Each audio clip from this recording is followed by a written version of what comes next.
Hello student, आज हम सभी विद्युत में ओम का नियम पढ़ेंगे। ओम का नियम कहता है कि अचर ताप पर किसी चालक से होकर प्रवाहित धारा चालक के सिरों के बीच के विभवांतर का समानुपाती होता है। हम सभी लिखते हैं नियम को। अचर ताप पर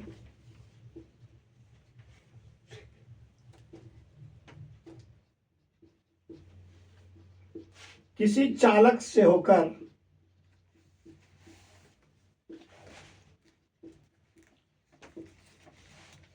प्रवाहित धारा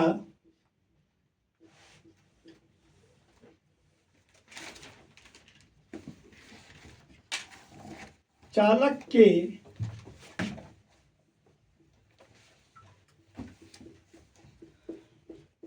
सिरों के बीच के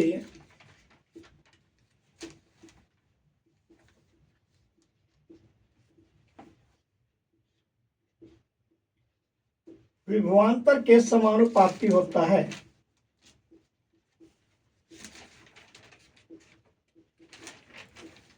ओम का नियम कहता है कि अचर ताप पर किसी चालक से होकर प्रवाहित धारा चालक के सिरों के बीच के विभवांतर के समानुपाती होता है। अर्थात अगर चालक के सिरों का विभवांतर भी है और परिपथ में प्रवाहित धारा आई है तो भी समानुपाती आई होता है। यहाँ भी विभवांतर है, आई प्रवाहित धारा है। यहाँ भी विभवांतर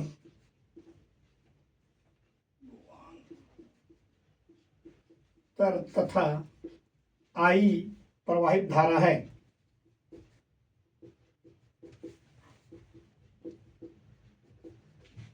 और V equal to I R, V equal to I are.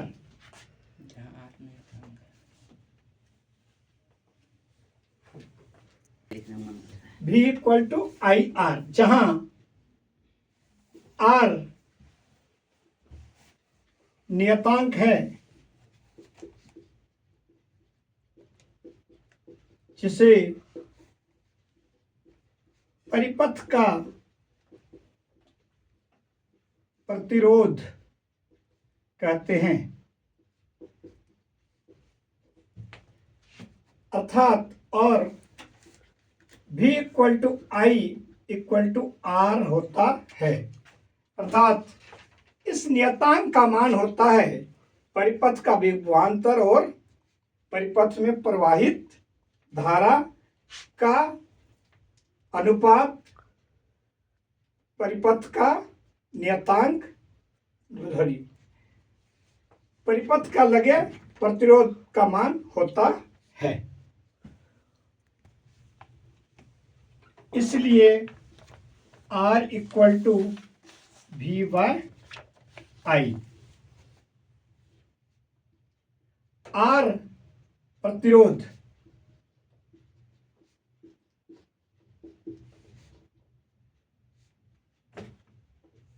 का मात्रक ओम होता है। 1 ओम का मान होता है 1 वोल्ट बाय 1 एम्पियर करंट। 1 ओम का मान होता है 1 वोल्ट बाय 1 एम्पियर करंट। अब इस मान को सत्यापित करने के लिए हम एक परिपथ का रचना करते हैं और उससे विभिन्न मान का धारा प्रवाहित करके उसका प्रतिरोध ज्ञात करते हैं। समय बचाने के लिए हम पहले परिपथ को बना लिए। ये एक सरल विद्युत परिपथ है। इसमें विभिन्न मान के सेल परिवर्तनीय सेल हैं।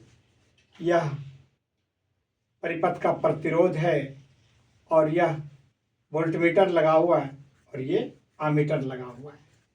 वोल्टमीटर को समानांतर क्रम में, आमीटर को श्रेणी क्रम में और सेल सबको श्रेणी क्रम में एक कुंजी से जोड़ देते हैं। अब हम लोग विभिन्न मान पर इस पर विद्युत धारा प्रवाहित करते हैं। तो एक चार्ट बना लिया गया और चार्ट में इसको विभिन्न मान पर विद्युत धारा प्रवाहित करते हैं। जब एक सेल जोड़ा जाता है तो परिपथ में 2 वोल्ट उत्पन्न होता है। परिपथ में 2 वोल्ट उत्पन्न होता है। 2 वोल्ट पर अगर विभवांतर 1 वोल्ट आता है, सॉरी यहाँ वोल्ट, अगर यहाँ 2 वोल्ट उत्पन्न होता है तो यहाँ विभवांतर हो जाएगा, एम्पियर होगा 0.5 A। 0.5 एम्पियर उत्पन्न होता है। अगर यहाँ 4 वोल्ट उत्पन्न होता है, इसमें मान आ जाता है 1 एम्पियर। फिर उसी प्रकार जब यहाँ 4 वोल्ट विभवांतर उत्पन्न होता है तो परिपथ पर 1 एम्पियर धारा प्रवाहित होती है। और जब 6 वोल्ट सेल को रखा जाता है तो 1.5 एम्पियर धारा प्रवाहित होती है। इसी प्रकार जब 8 वोल्ट विभवांतर किया जाता है तो परिपथ पर 2 एम्पियर धारा उत्पन्न होती है।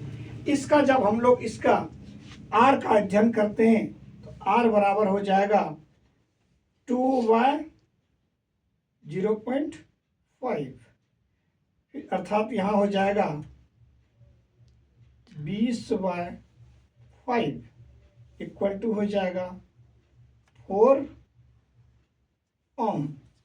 फिर यहाँ निकलता है, इसे R1 कर देते हैं, इसे R2 कर देते हैं मान में। तो इस पर जब निकालते हैं तो यहाँ 4/1 आएगा इक्वल टू 4 ओम। पुनः फिर इसमें निकालते हैं तो निकल जाएगा 6/1.5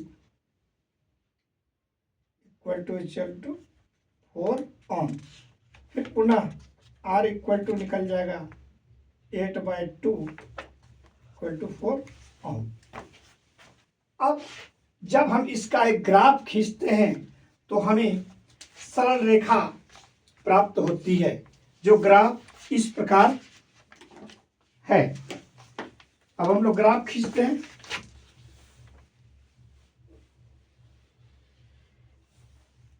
अब हम लोग एक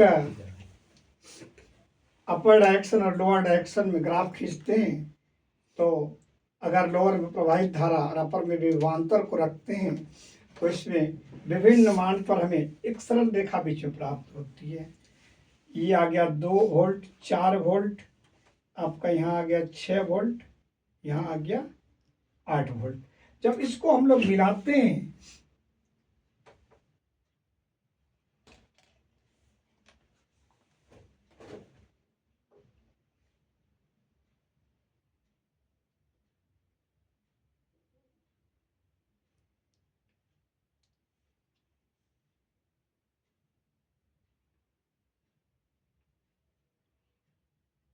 तो हमें इस प्रकार का ग्राफ प्राप्त होता है, जिससे स्पष्ट होता है कि विभवांतर और प्रवाहित धारा का समानुपातिक मान प्राप्त होता है, जिसका अनुपातिक नियतांक प्रतिरोध ज्ञात हो जाता है।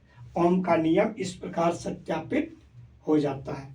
इस प्रकार अचर मान प्राप्त होता है और ओम का नियम सत्यापित हो जाता